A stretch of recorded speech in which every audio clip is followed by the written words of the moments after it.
Hello.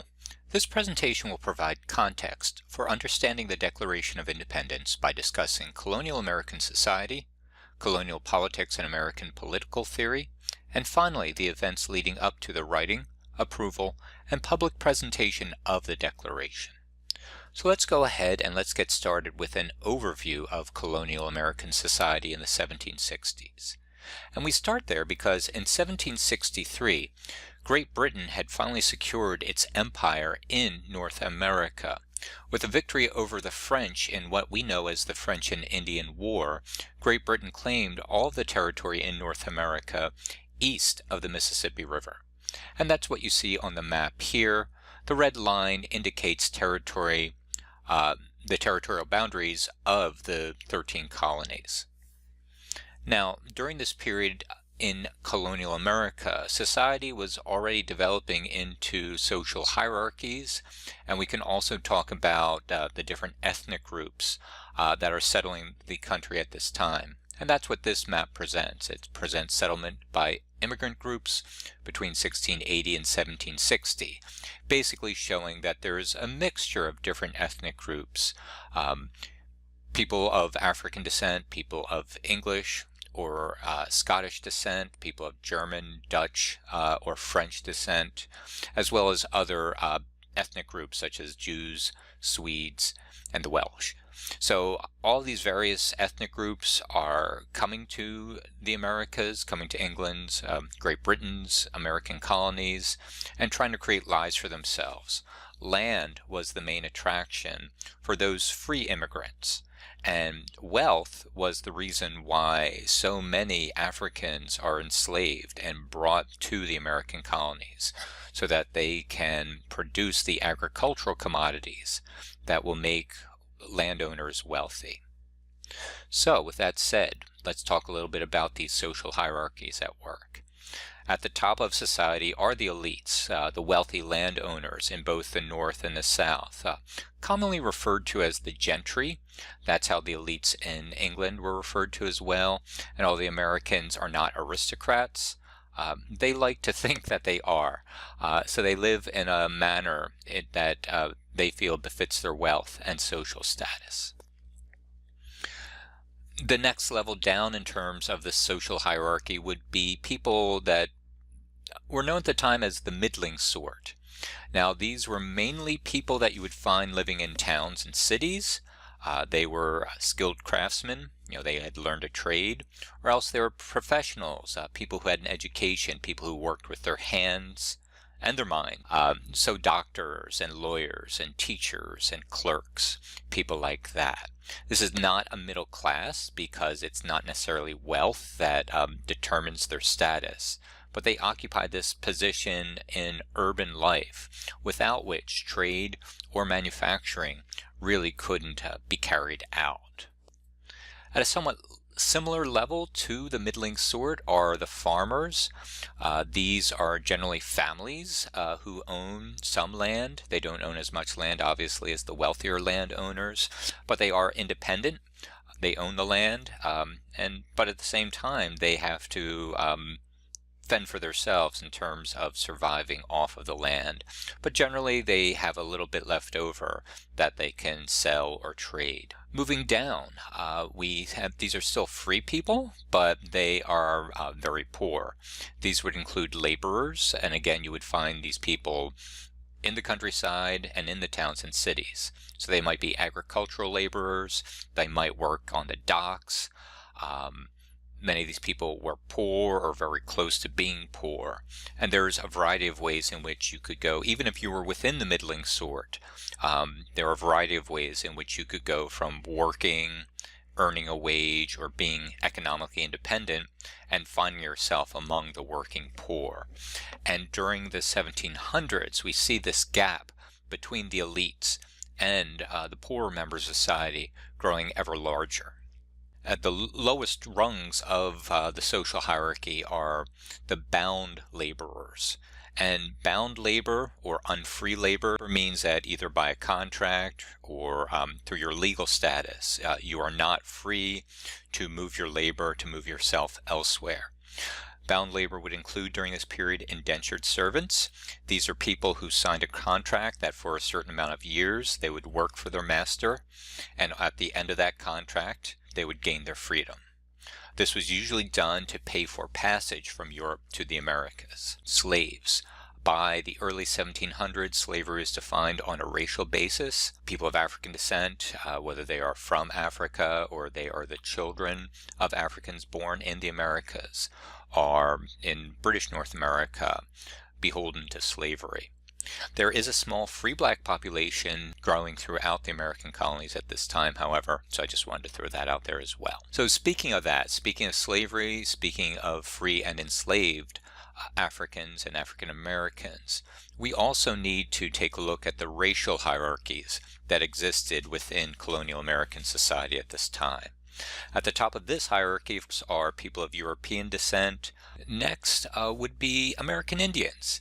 There's still a variety of American Indians living within the borders, at least, of the colonies. They live more out west. They're continually being pushed further and further west.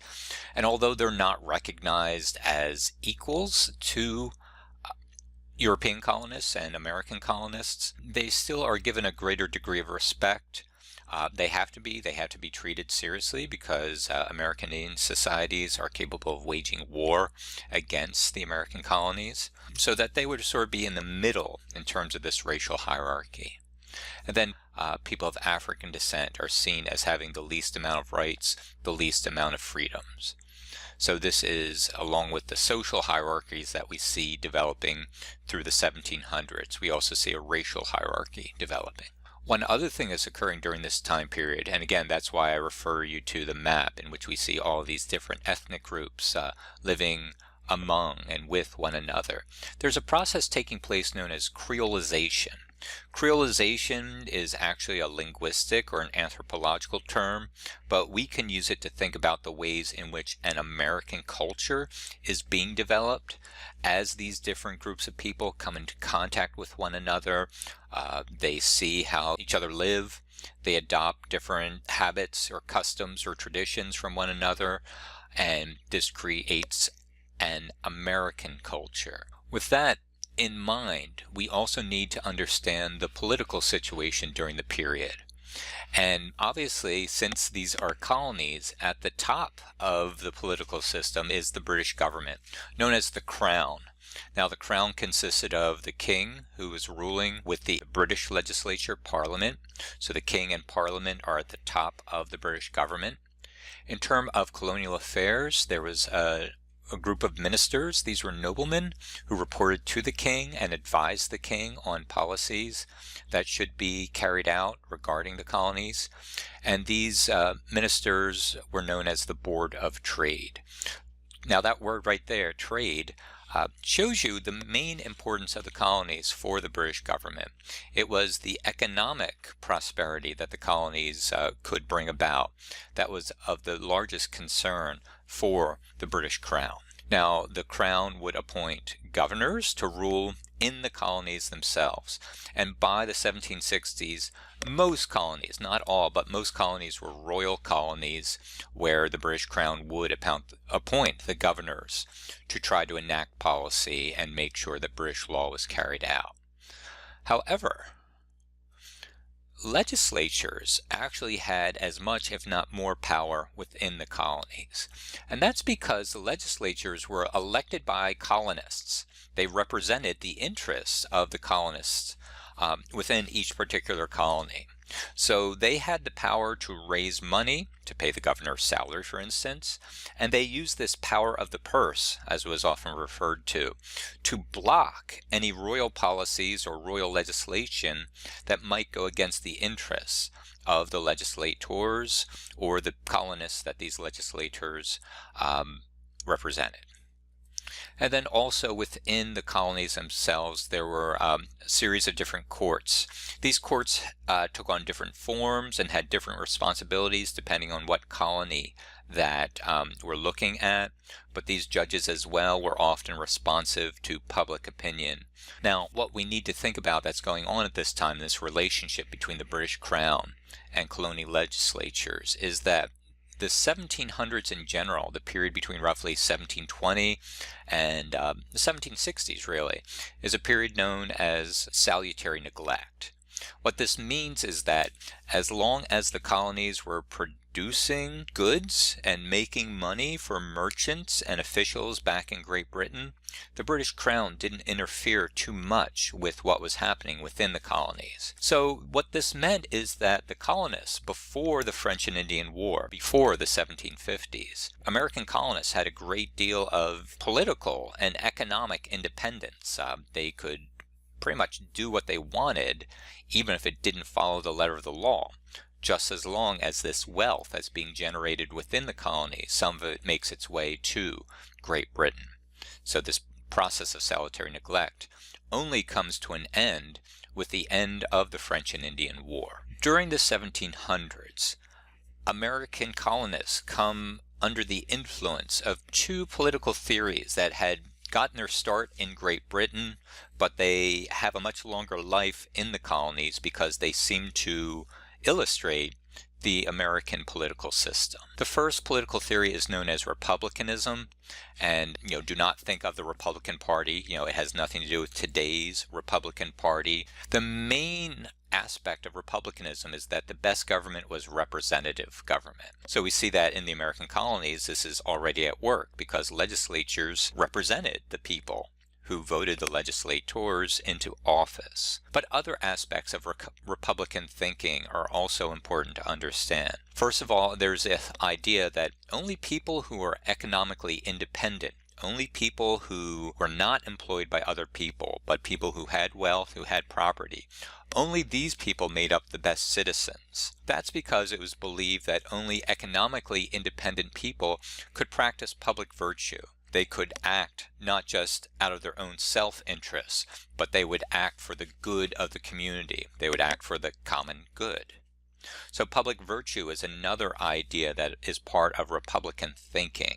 It's this idea that citizens and political representatives would act for the good of the community as a whole and not just for individual good. These ideas about economic independence and public virtue and the importance of representative government are based on a fear of corruption that's at the heart of republicanism. Republican thinkers argued that if you weren't economically independent, that you could be influenced, you could be controlled by people who were supporting you, that you would do their bidding, you would do their will, and this would give those people too much power, and that they would use this power to become tyrants.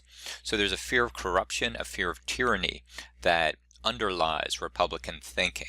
The other ideology, the other political theory that's developing, and it's as much a social or economic theory as well, is liberalism. Now this is liberalism, again, of a different sort than we think of today. This liberalism has more to do with individual and natural rights. And these ideas were first expressed by an English philosopher named John Locke, who in 1690 published a work known as Two Treatises on Government. The idea that people are born with rights, certain rights like life, liberty, and the right to property.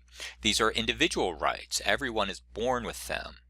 But because people pursuing their individual rights or defending their individual rights might come into conflict with one another, it's known as the social contract, and that's the idea that people come together, they agree to give up some of their rights in order to protect the rights of everyone else.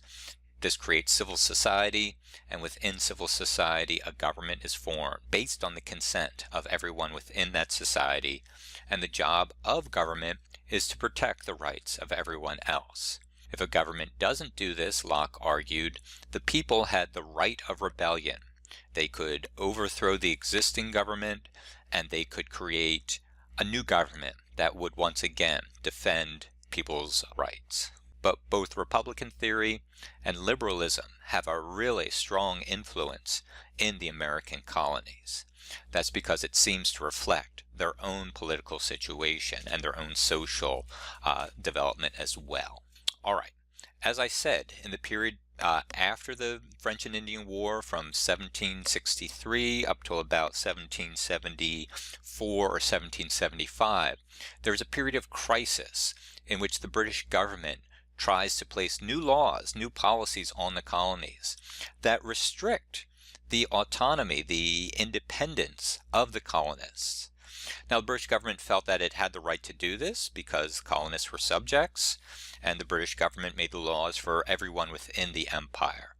But many Americans did not see it that way, and they began to resist these policies and resist these laws. And this process takes place mainly between 1765 through 1774. But it's late in 1774, in the fall of 1774, that some Americans, especially New England, begin to more strongly resist British efforts to govern them. They create their own political structures that parallel those of the existing British colonial structures. Americans, in other words, are rejecting British authority by late 1774. So, of course, this leads to armed conflict. In April 1775, the skirmishes at Lexington and Concord are the start of the American Rebellion against Great Britain. Very quickly, a Continental Congress is formed. They create a Continental Army. And so there is organized armed resistance against the British troops that happen to be within the American colonies. This is war, and for all intents and purposes, the Americans have declared their independence by doing this. The British government, the British Crown certainly feels so. King George III declares the colonies in a state of rebellion by late in 1775. But still, there are some Americans who think, well, we can work this out. We're still British at heart. We can still work these differences out and be welcomed back into the empire. But by 1776, that did not seem to be the case. And it's in this year that movement towards independence is made. There is a resolution on independence that's being considered, but at the same time, the so-called Committee of Five is drafting a Declaration of Independence. Although we often think of Thomas Jefferson as being the author of the Declaration of Independence, he writes the first draft, he has influence on the other drafts. But after that first draft is finished, the other members of the committee go right in and they change Jefferson's language and they rework some of his ideas. And after they're done, the Congress as a whole also comments and edits and revises the Declaration of Independence. By July, things are wrapping up. The resolution on independence was approved on July 2nd, but the actual declaration itself, the written statement, the justification of independence, is only approved on July 4th. Very quickly, the declaration is publicized. So this declaration, this justification of independence, it's meant to make Americans aware that this war is for something deeper. It's meant to appeal to foreign governments, allow them to aid the United States in their fight for independence. We generally think of, when we think the Declaration of Independence, it's a yellow piece of paper, all that cursive writing, the big signature, John Hancock at the bottom, all the other signatures. This version of the Declaration wasn't completed until August 2nd. This is calligraphy, and it was written out by hand, and it was presented to the Congress for the signatures. So this gives a new meaning to the American Rebellion. It's not just a fight, but it is a deeper war for independence. And it won't be until 1783 that the war is concluded in favor of the United States.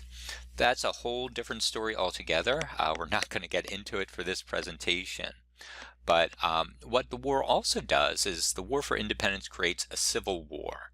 Not everyone supports the idea of independence. In fact, it's estimated that only perhaps 40% of all Americans supported the Patriot cause.